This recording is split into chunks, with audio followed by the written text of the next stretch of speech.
Bienvenido, bienvenida al estudio de la lección de la Escuela Sabática con la Voz de la Esperanza.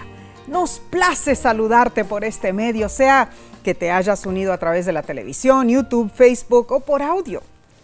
Este es el día propicio para alabar al Señor y aprender más de su santa palabra. Te recordamos que nos envíes tu saludo por las redes sociales y que compartas este estudio con otros. Recibirán bendición igual que tú. Bien, hoy queremos saludar a nuestros hermanos y hermanas de un país muy bello al que le dicen la joya de Centroamérica. Omar, ¿a cuál país me refiero? Bueno, Nesí, se llama Belice. Ah, sí. Con sus costas bañadas por el mar Caribe, sus atractivos cayos, los atolones costeros, el arrecife de coral, las pirámides mayas y tanto más. Cierto. Belice reúne una variedad de culturas. Pero el rasgo más distintivo de los beliceños es el buen humor, el buen trato y la serenidad que poseen para vivir la vida. Amén. Hoy, Nesí, les enviamos nuestro afectuoso saludo. Dios les bendiga. Claro que sí, con cariño lo hacemos. Bien, esta semana estaremos repasando la lección 3 para el 15 de octubre de 2022. Se titula Comprendamos la naturaleza humana. Omar, antes de continuar, por favor, eleva una oración pidiendo a Dios que derrame su sabiduría sobre nosotros. Oremos. Padre que moras en los cielos, acudimos a tu presencia y pedimos que en este momento todo lo que digamos y hagamos sea para honra y gloria de tu santo nombre. Bendícenos en el nombre de Cristo Jesús. Amén. Amén. El texto de esta semana se encuentra en Génesis, capítulo 2, versículo 7, y comienza diciendo lo siguiente. Entonces Jehová, Dios, formó al hombre del polvo de la tierra y sopló en su nariz aliento de vida, y fue el hombre un ser viviente. ¿Sabes? Dios creó al ser humano a su imagen. Así fue. Ese fue el acto culminante de su creación. Y el evento es enfatizado por el lenguaje poético que se emplea en este versículo. La historia bíblica de la creación es inequívoca en su enseñanza de que tanto el hombre como la mujer fueron hechos a la imagen de Dios. Fueron hechos iguales. Y aunque con diferentes funciones biológicas, fueron creados en total dependencia de Dios. Eso es cierto. Ahora, durante este trimestre, al considerar la vida y la muerte, es esencial que tengamos una comprensión bíblica de la naturaleza humana. No en el sentido de cómo nos comportamos, sino de qué estamos compuestos, o sea, cómo nos hizo Dios, básicamente. ¿Será que tenemos un alma inmortal o no? Bueno, Omar, el primer aspecto al cual debemos dar atención, en realidad, es tratar de entender Génesis 2:7. Así es. Dios sopló en Adán el aliento de vida, el ruaj o el neshamá. ¿No es cierto? Neshamá, ruaj. O sea, esa es la corriente creadora de Dios. Y el cuerpo inerte formado del polvo, arcilla, se convirtió en un ser viviente, un alma pensante. Mis hermanos. Pero nunca se le dio un alma inmortal a ese ser viviente. Estoy de acuerdo. Ningún texto dado en el material bíblico apunta a un alma como algo que se aleja flotando o como un fantasma después de la muerte. Pero debemos entender que aunque Adán y Eva no fueron creados inmortales, porque solo Dios es inmortal, como lo dice 1 de Timoteo capítulo 6, versículo 16, ellos podrían vivir eternamente si permanecían en una relación de confianza con su Creador. O sea, la inmortalidad humana se deriva siempre y únicamente de nuestro Dios Creador. Claro que sí, pero la tensión se encuentra entre las palabras de Dios, ciertamente morirás, y las palabras de Satanás, ciertamente no morirás.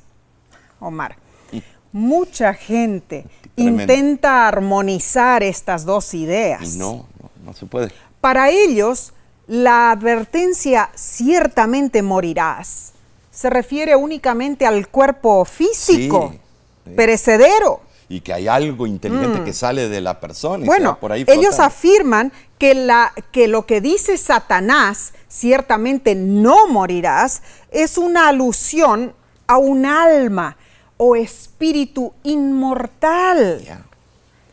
Pero este confuso enfoque no funciona, mis hermanos. O sea, ¿cómo podrían armonizarse las palabras contradictorias de Dios y de Satanás? ¿Acaso existe un alma o espíritu inmaterial que sobrevive conscientemente a la muerte física? Si creemos en esa sustancia inteligente que se va por ahí, nos volvemos todos espiritistas. Hay muchísimos intentos filosóficos e incluso científicos para responder a estas preguntas. Pero como cristianos, basándonos en la Biblia, debemos reconocer que solo Dios, el Todopoderoso, aquel que nos creó, es el único quien nos conoce perfectamente. Amén. Entonces, solo en su sagrada palabra, o sea, solo en las Santas Escrituras, podemos encontrar respuestas a estas preguntas cruciales, Nesí. Amén. Solo amén, aquí. Amén. Entonces definamos la ecuación matemática Así es. de la creación del ser humano conforme a la Biblia. Génesis 2:7 nos permite atisbar, por así decirlo, vislumbrar con curiosidad dentro del taller de Dios para poder observar sus manos al realizar el misterioso y maravilloso acto de la creación. La palabra formar, yatzar, en el original, implica el acto de moldear, dar una forma correspondiente en diseño y apariencia con el plan divino. Se usa esta palabra al describir la actividad del alfarero, ahí en Isaías 49:5, del orfebre, que confecciona ídolos en Isaías 44:10. También se usa yatzar cuando Dios dio forma a la luz, Isaías 45:7. Al ojo humano, Salmo 94:9. Al corazón, Salmo 33:15. Y a las estaciones, Salmo 74:17. La verdad que la Biblia es un libro maravilloso.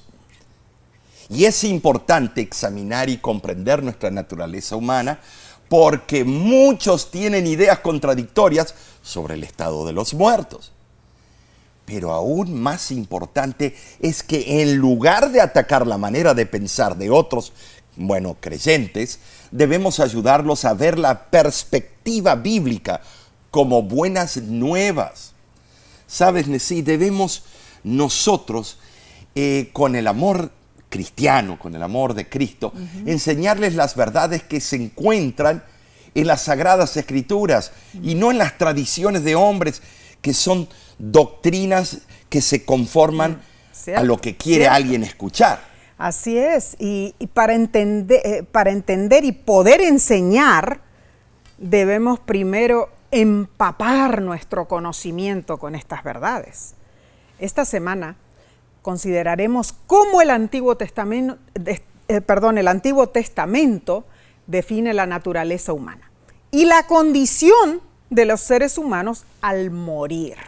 Bien, Tremendo. prosigamos entonces con la lección del domingo 9 de octubre titulada Un ser viviente. Génesis capítulo 1, versículo 24 al 27, describe cómo Dios creó a los animales del polvo de la tierra también. Así es. El hombre también fue formado del polvo de la tierra. Claro. Adama en el original o tierra roja, de labor y fructífera.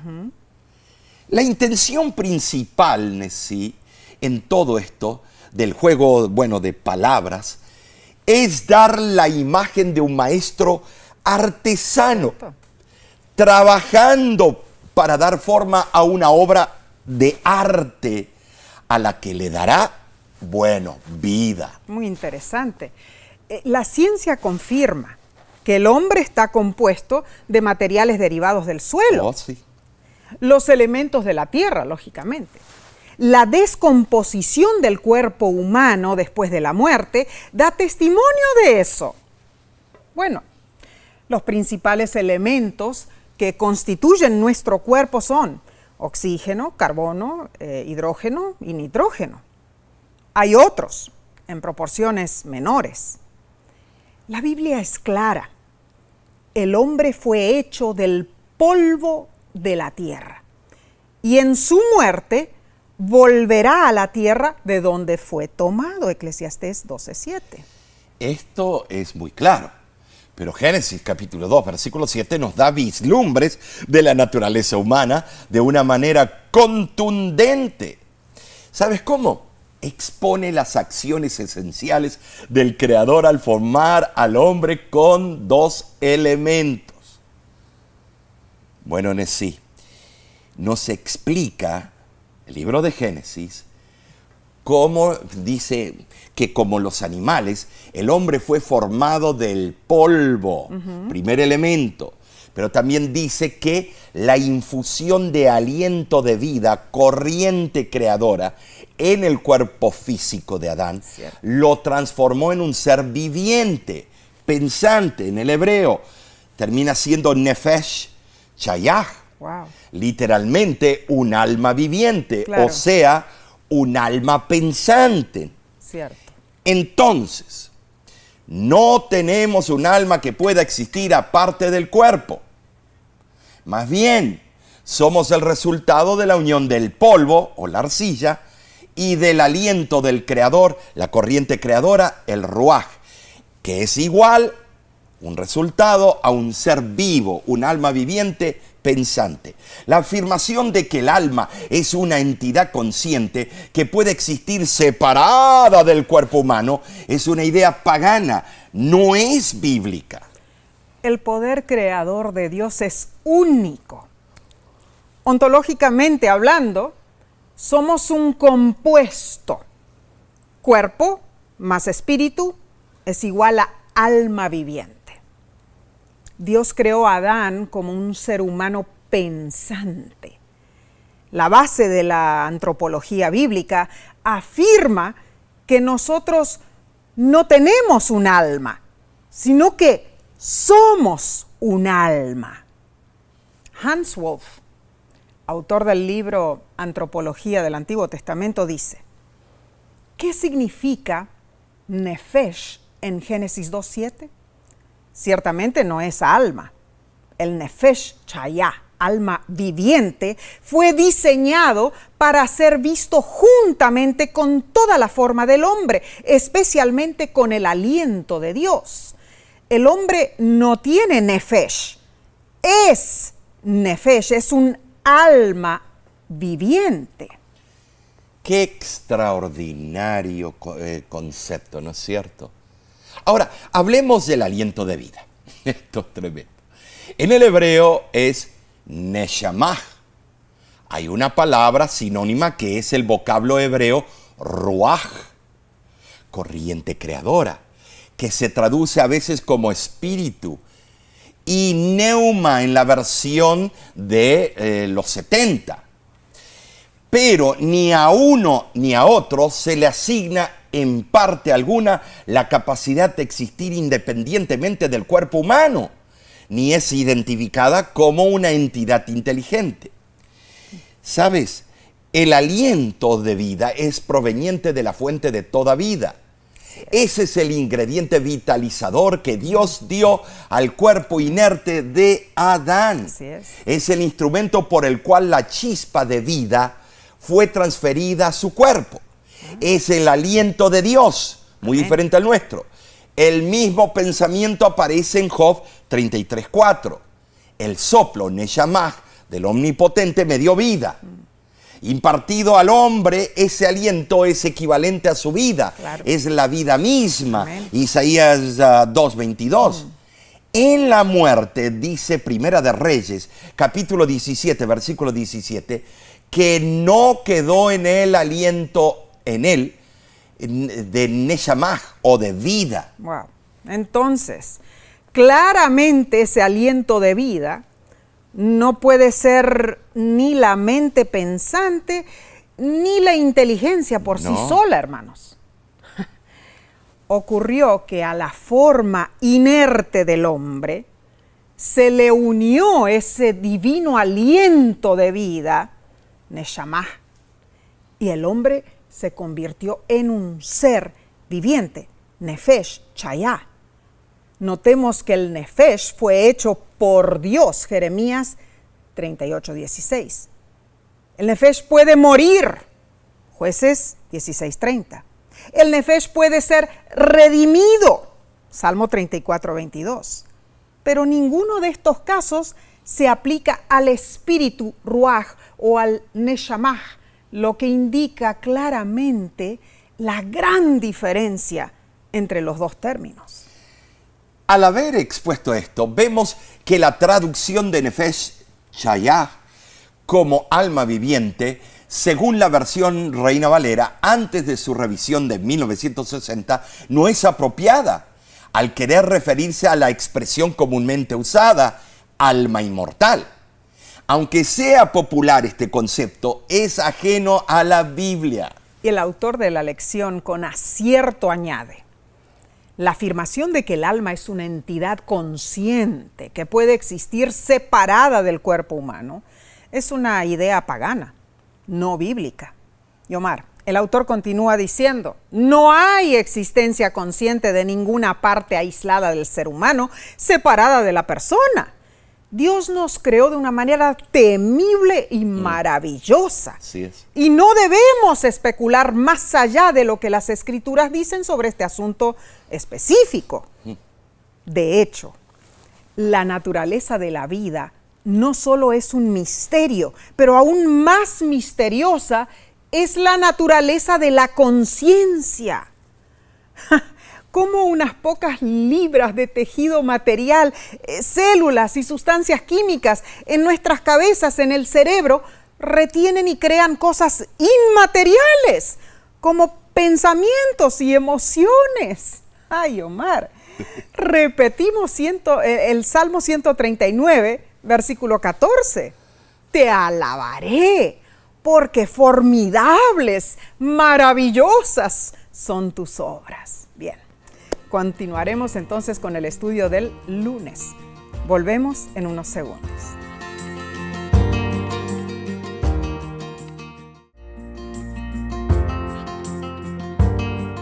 Estamos intentando comprender la naturaleza humana, como Dios la creó. Así es. Indaguemos más sobre esto. La parte del lunes, 10 de octubre, se titula El alma que pecare, esa morirá. Ay, tremendo concepto. Ezequiel capítulo 18, versículo 4 y versículo 20 dice lo siguiente, y es muy interesante. He aquí que todas las almas son mías, como el alma del Padre, así el alma del Hijo es mía. El alma que pecare, esa morirá. El Hijo no llevará el pecado del Padre, ni el Padre llevará el pecado del Hijo. La palabra en el hebreo es nefesh. Este vocablo aparece 755 veces en el Antiguo Testamento y se traduce como, alma. Sin embargo, esta es una traducción inexacta porque el término alma sugiere ideas que no están inferidas en la palabra nefesh. Un breve análisis del hebreo nos esclarece el sentido que los autores bíblicos le daban. Nefesh, o digo nefesh, deriva de la raíz nafash, verbo que aparece 3 veces en el Antiguo Testamento. En cada una de esas ocasiones significa, revivir, refrescarse, respirar. La definición de nefesh puede deducirse del relato bíblico de la creación del hombre. ¿Sabes, Nessie? En esa instancia, allí se afirma que cuando Dios impartió vida al cuerpo que Él había formado, el hombre resultó en un ser viviente, pensante. Claro, claro. Quedó constituido como ser pensante. Yo le he soplado a los peluches y no tienen vida. No te resultó. No, no me resultó. Entendamos, hermanos, el alma nunca existió antes que el cuerpo. Vino a la existencia cuando Adán fue creado. Pensemos en lo siguiente. Cuando nace un bebé, un alma nueva viene a la existencia. Cada nacimiento representa una nueva identidad, diferente, única. Nunca podrá fusionarse con otras identidades. Podrán existir muchísimos individuos parecidos, pero ninguno será exactamente como esta identidad, pues es única del individuo. Esta es la idea dominante que parece descollar en el término hebreo nefesh. Ahora, el versículo de Ezequiel capítulo 18 afirma que las almas son del Creador.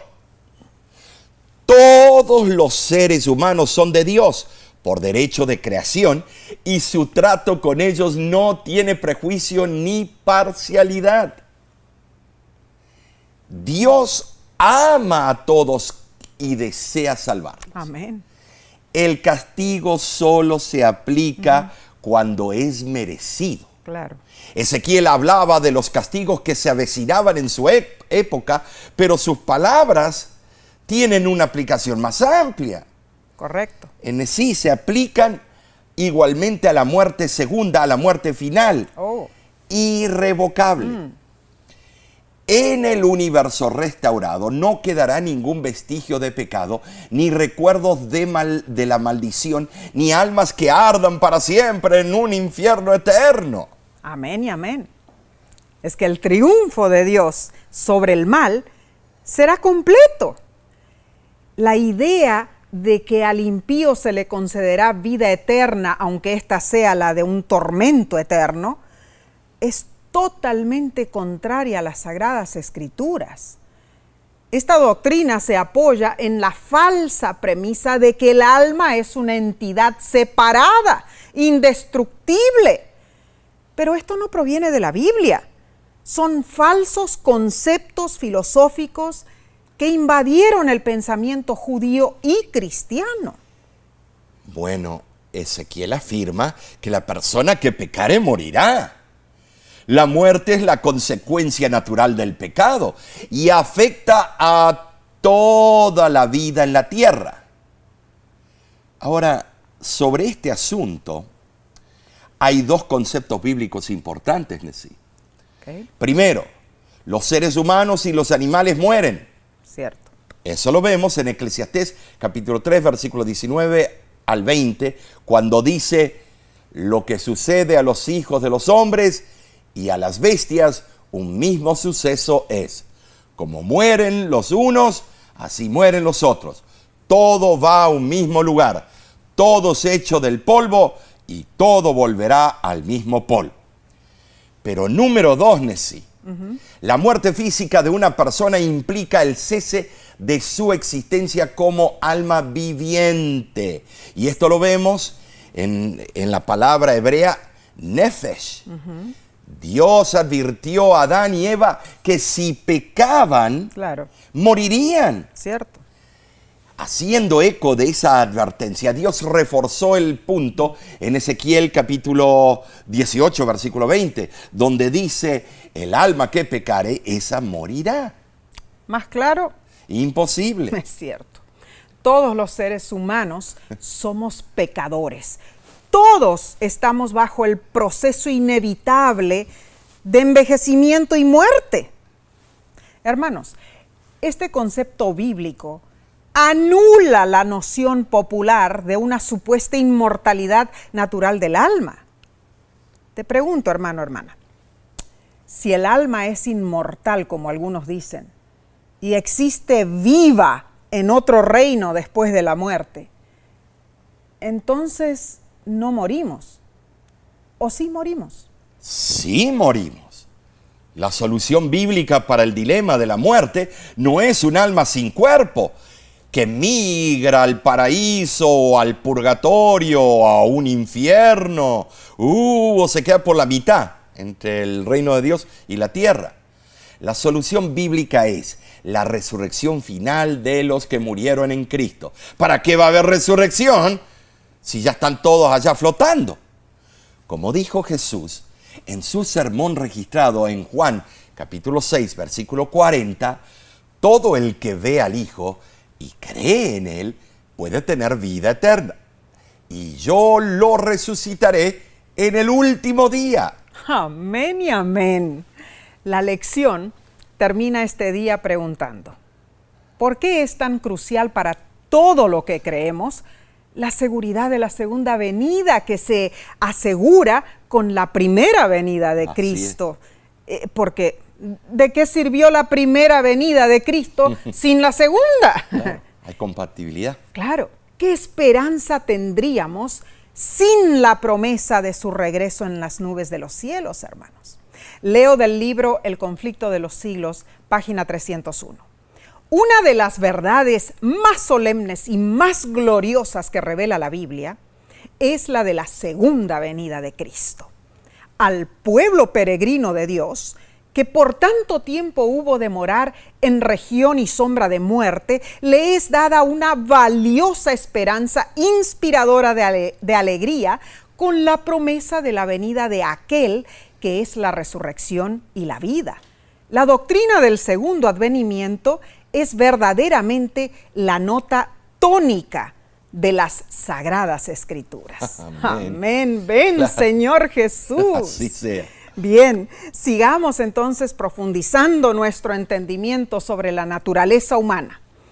La lección del martes 11 de octubre se titula El Espíritu vuelva a Dios. Muy bien.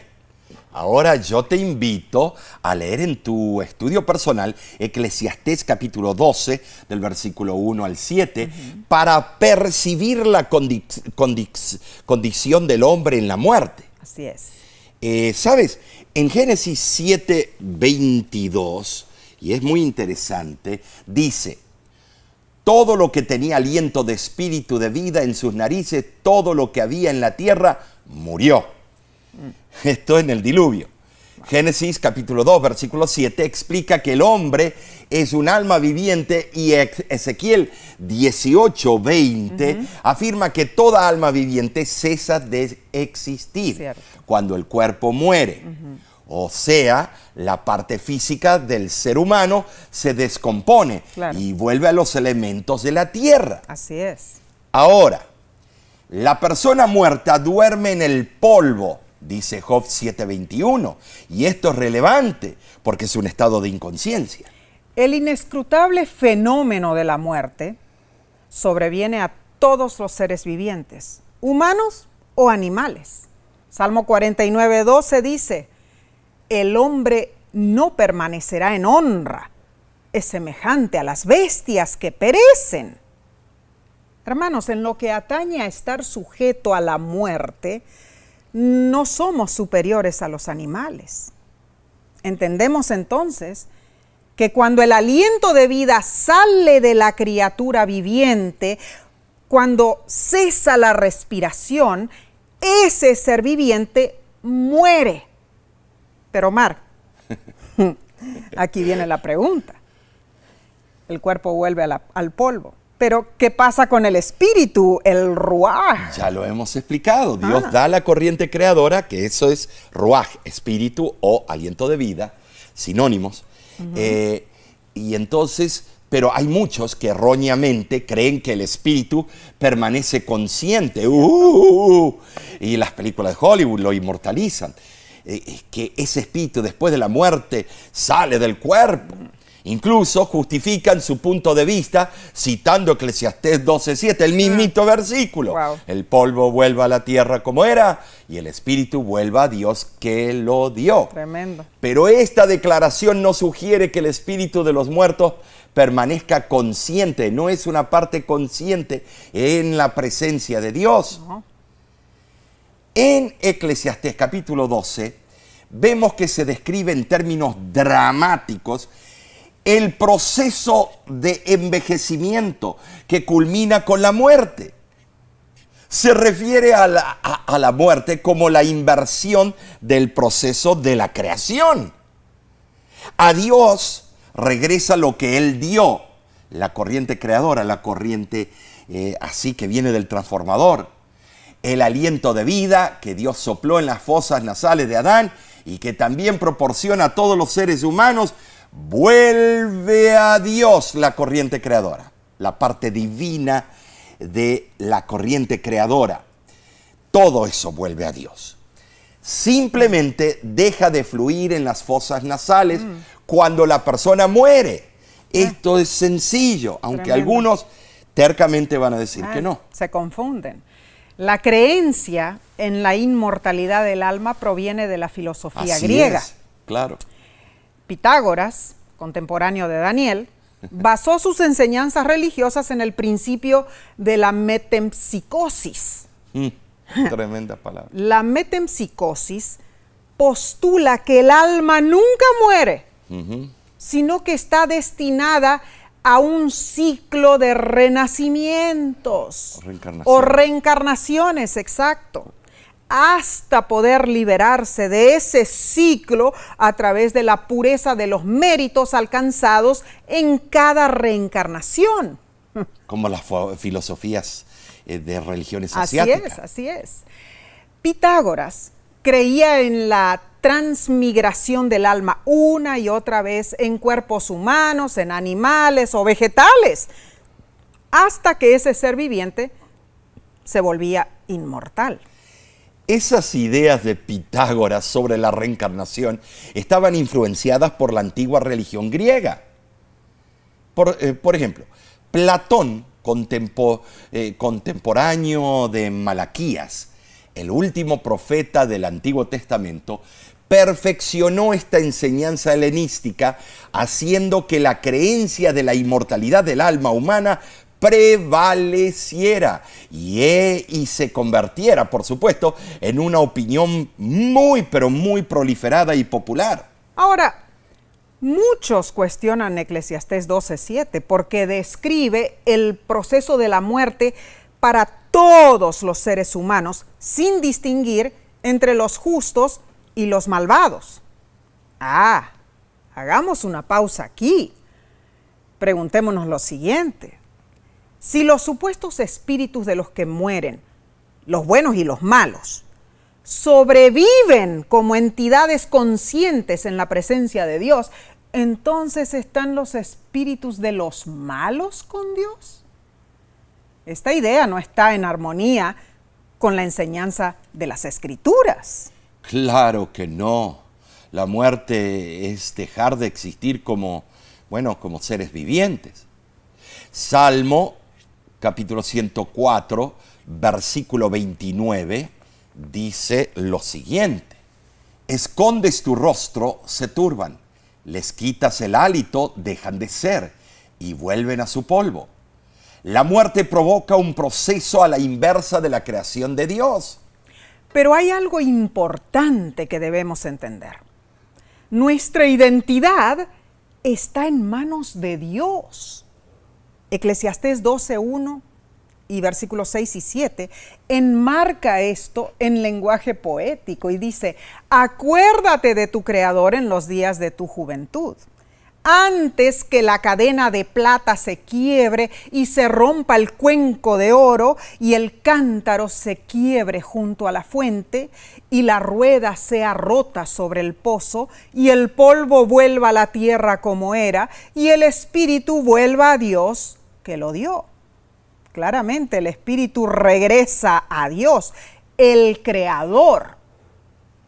Pero no somos olvidados por Dios. Nuestros nombres están escritos en el libro de la vida, Apocalipsis 3:5. Amén y amén. Reiteremos la enseñanza bíblica. El alma no existe sin el cuerpo, no sobrevive a la muerte del cuerpo. El alma no es inmortal, es la vida de una persona, es su existencia pensante. No se refiere a un alma o espíritu inmortal separado del cuerpo.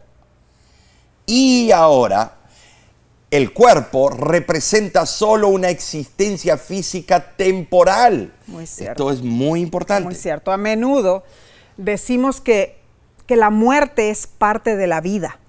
Pero esto es incorrecto, hermanos. La muerte es lo opuesto a la vida. Es enemiga de la vida. Pero 1 Corintios 15:26 nos da una esperanza. Dice, el postrer enemigo que será destruido es la muerte. ¡Ja! Maravilloso. Dios erradicará ese enemigo por siempre. Y Apocalipsis 21:4 lo afirma, Omar, y dice así, enjugará Dios toda lágrima de los ojos de ellos. Y ya no habrá muerte, ni habrá más llanto, ni clamor, ni dolor, porque las primeras cosas pasaron. Hermanos, que estas palabras fortalezcan nuestra fe en el dador de la vida, en el Salvador de la humanidad y en la promesa de su segunda venida. A continuación, seguiremos con el estudio del miércoles, pero lo haremos en unos momentos. Volvemos enseguida.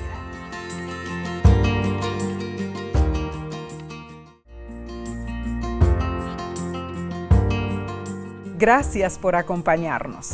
Continuemos con el estudio del miércoles 12 de octubre titulado Los muertos nada saben. Bueno, para ello vamos a leer algunos versículos que dicen sobre o hablan sobre el estado de los muertos. Okay. Comienzo con Job, capítulo 3, versículo 13. Pues ahora estaría yo muerto y reposaría, dormiría y entonces tendría descanso.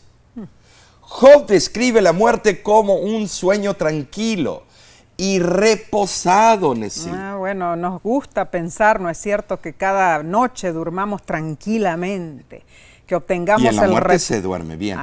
La verdad que sí. Bueno, Salmo 115:17 dice lo siguiente.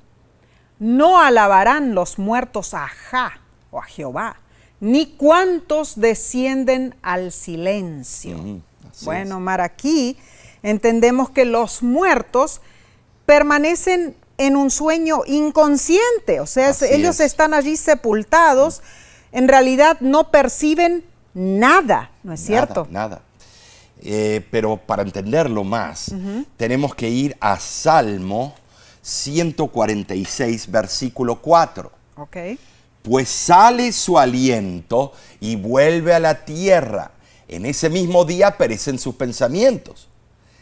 Jesús enseñó que el sueño o muerte no es una comunión consciente de los justos con Dios. Claro que no. Y Pablo explicó que en el segundo advenimiento de Cristo, todos los justos, los que estén vivos y los muertos que resucitarán, se unirán simultáneamente con Cristo. Amén, y eso se amén. encuentra en 1 Tesalonicenses capítulo 4, versículos 16 y 17. Qué hermoso, Mar. Ahora leamos Eclesiastés capítulo 9, versículos 5 y 10. Y dice así, porque los vivos saben que han de morir, pero los muertos nada saben. Su memoria es puesta en olvido.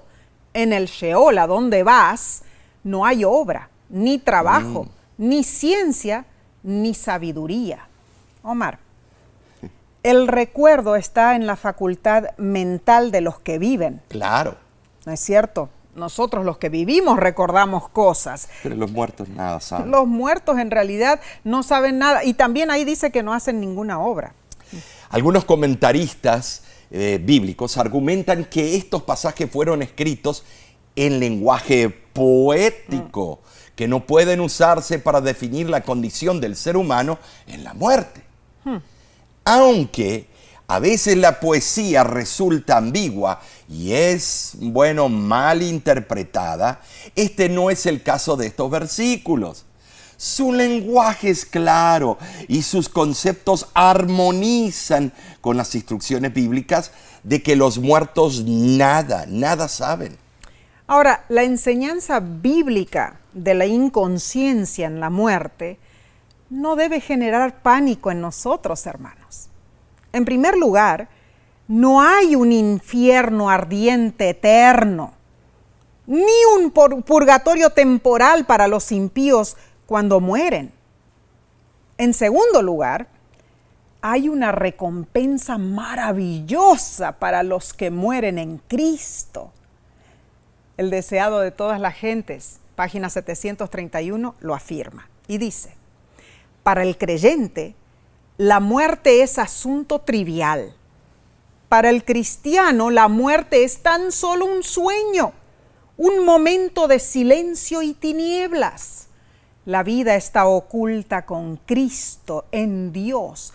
Y cuando Cristo se manifestare, entonces vosotros también seréis manifestados con Él en gloria. Amén y amén. La Biblia nunca menciona un alma inmortal que al morir vuela al cielo o al infierno o a algún lugar entre medio.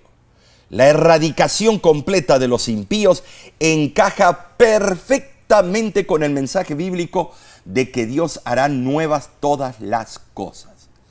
Ay, Nesí, Wow. qué absurdo sería imaginarnos el universo perfecto del futuro con lugares lúgubres de tortura y agonía. Sí, la verdad. El fuego destructor final no arderá para siempre, sino será de consecuencia eterna. Simplemente purificará y limpiará. Así es. Podemos esperar ávidamente la segunda venida de Jesús.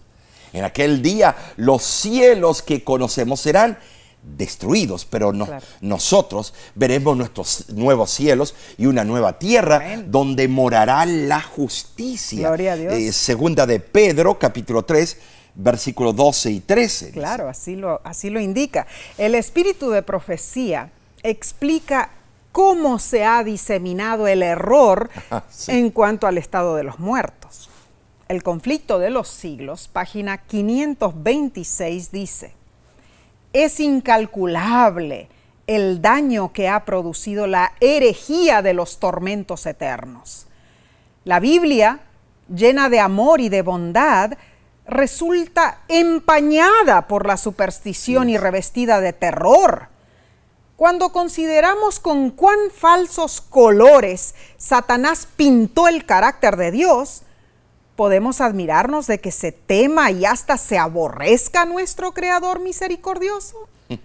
Las ideas espantosas que respecto de Dios han sido propagadas por el mundo desde el púlpito han hecho miles y hasta millones de escépticos e incrédulos. Sabemos, Nesí, que Satanás, el padre de las mentiras, ha implantado ideas maléficas para tergiversar las verdades divinas. Claro que sí. Cierto día vi una frase escrita en la parte de atrás de un camión que decía: si la muerte es un descanso, prefiero vivir cansado. Suena gracioso, ¿no es cierto? Pero esto revela una realidad. El ser humano rehúsa creer que después de luchar tanto, trabajar con esfuerzo, tener pasiones, procrear, perseguir metas y buscar la felicidad, Le es imposible que con tanta compleja existencia la vida se disipe como un gas cuando el corazón se detiene. Cierto, Omar. Hace un tiempo visité a Lidia, una hermana adventista. Su salud había sido arrasada, su cuerpo tomado por el cáncer. Su vida pronto terminaría en este mundo y solo tenía 35 años de edad. Pero ella se veía serena. Me dijo: pastor, yo sé que Salmo 103, 15 al 16 dice que el hombre, como la hierba son sus días, florece como la flor del campo, mas pasa el viento por ella y perece. Yo soy como esa flor. La enfermedad me ha marchitado, pero creo en el día de la resurrección, en la vida eterna. Conozco mi Salvador Jesús. Él me resucitará en el día final. Después de ungir Nesí a Lidia, ella descansó en paz. Había hecho la preparación de buscar y conocer a Jesús y fue fiel hasta su último suspiro. Wow, tremendo. Yo sé, Nesí, que veremos nuevamente en el día de la resurrección a esta mujer de Dios. Claro que sí, Omar. Amén, así sea. Hermosa y segura es la promesa de la vida eterna en Jesús, Señor nuestro. Los que mueren en Cristo cierran sus ojos en la muerte y aunque pasen en la tumba 1500 años o 5 meses, para ellos no transcurre el tiempo. La próxima cosa que sus ojos verán será la venida de Cristo en las nubes de los cielos. Hermoso. Tremendo. Bien, vayamos, Omar, al estudio del jueves 13 de octubre, titulado Descansar con los antepasados. Ahora, Nesí, tenemos que regresar al libro de Génesis, capítulo 25, versículo 8, que dice lo siguiente: y exhaló su espíritu y murió Abraham en buena vejez y fue unido a su pueblo. Aquí, nuevamente, la Biblia comprueba los mismos conceptos. Cierto. Primera de Reyes, capítulo 2, versículo 10, también comenta un principio similar. Y dice: y durmió David con sus padres y fue sepultado en su ciudad. Interesante.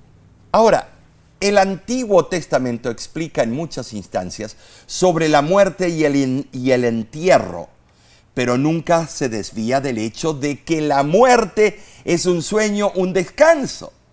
Y esa realidad recae sobre buenos y también malos, incluso los reyes buenos y malos.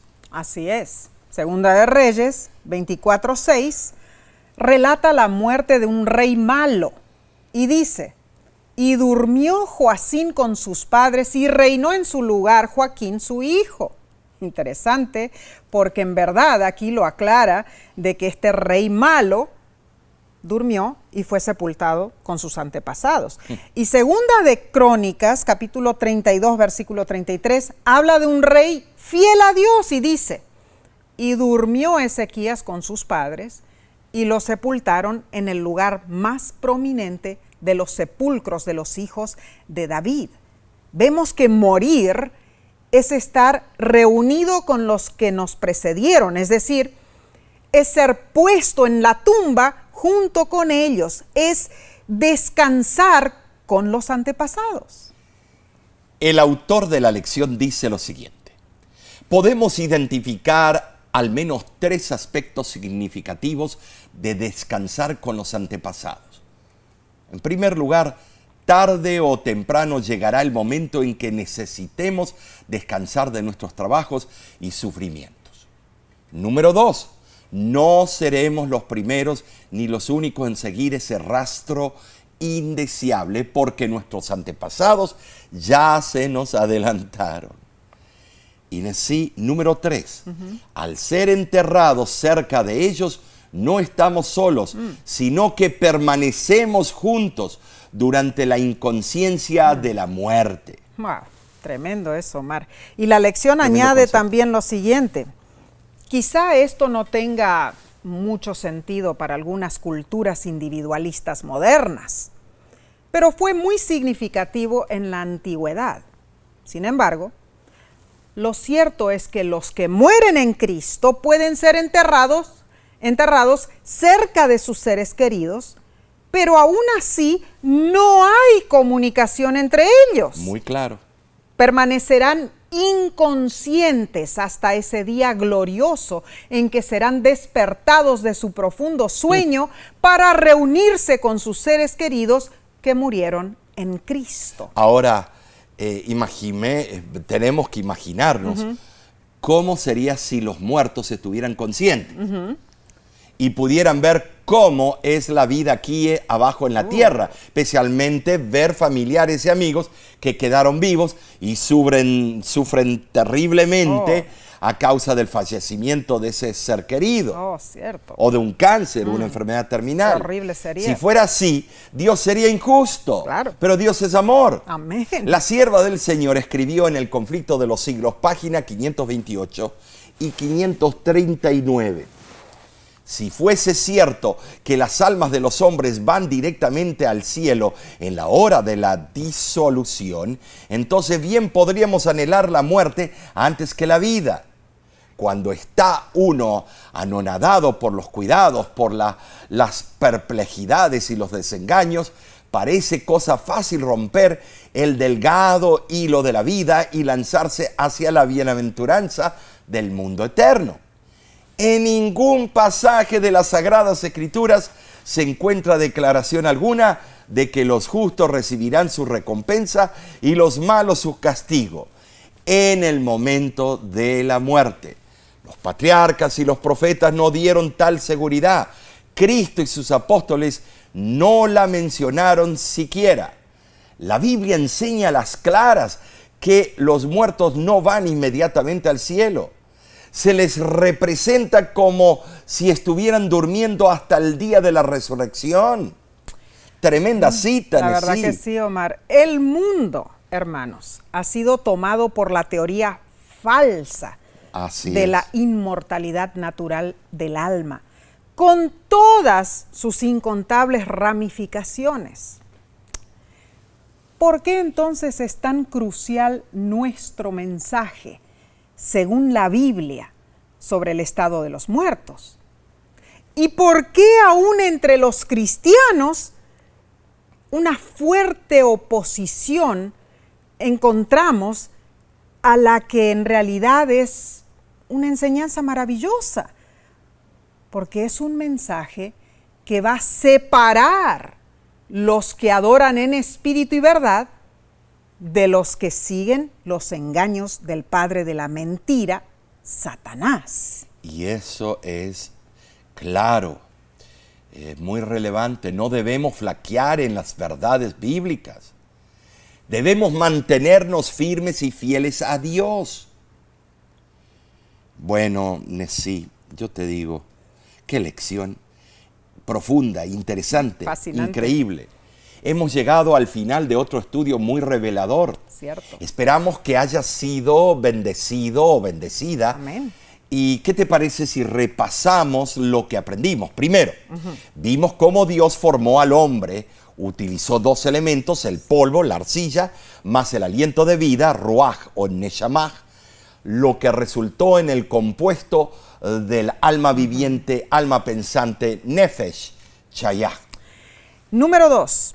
Corroboramos con la Biblia que el alma que peca muere. Así es. Todos pecamos, todos morimos, vinimos del polvo y al polvo volveremos. Y número 3, estudiamos que la Biblia es clara al explicar que la muerte es el proceso inverso de la vida. Así es. El polvo vuelve a la tierra y el espíritu vuelve a Dios que lo dio.